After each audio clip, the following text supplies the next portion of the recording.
பிடிச்சவங்க கிட்ட நம்ம சண்டை போடக்கூடாது தானே?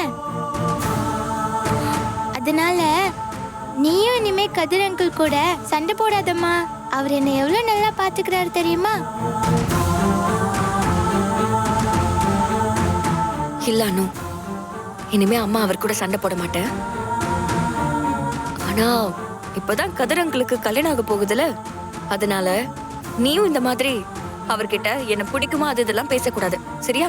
ஏமா அப்படி சொல்ற? அம்மா எதுவும் காரணம் இல்லாம சொல்ல மாட்டேன்னு உனக்கு தெரியும் தானே? போக போக உனக்கே புரியும். இப்ப நான் சொல்றத கேட்டுட்டு குட் கேர்லா இருக்கணும், ஓகே? சரி, நீ உள்ள போய் விளையாடு. பாய் தாத்தா.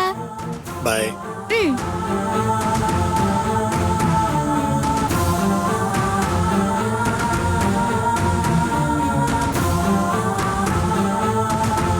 ஏமா ரஞ்சினி, உங்ககிட்ட நான் ஒரு விஷயம் கேட்கட்டுமா?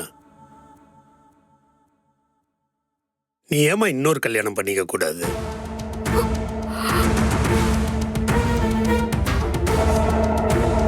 நான் சீரியஸா தாமா கேக்குறேன். நான் யாரு? நான் எதுக்காக இப்படி இருக்கேன்? நம்மளோட லட்சியம் என்னன்னு நீங்க தானே சரி அடிக்கடி எனக்கு ஞாபகப்படுத்துவீங்க. இப்போ நீங்களே இப்படி சொன்னா எப்படி? அப்போ உங்ககிட்ட பேசினது லாயர் கணேசன்.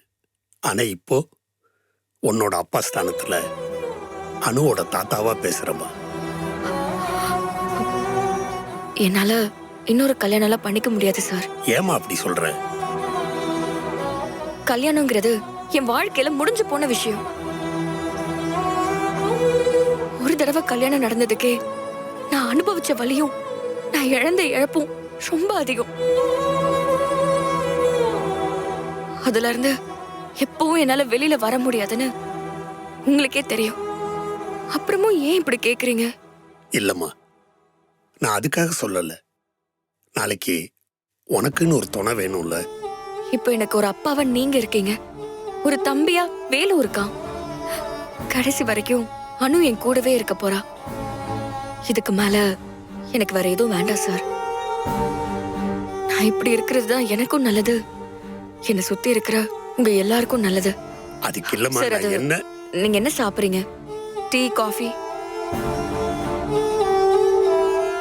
சொல்லுங்க, எனக்கும் கொஞ்சம் தலை வலிக்குது.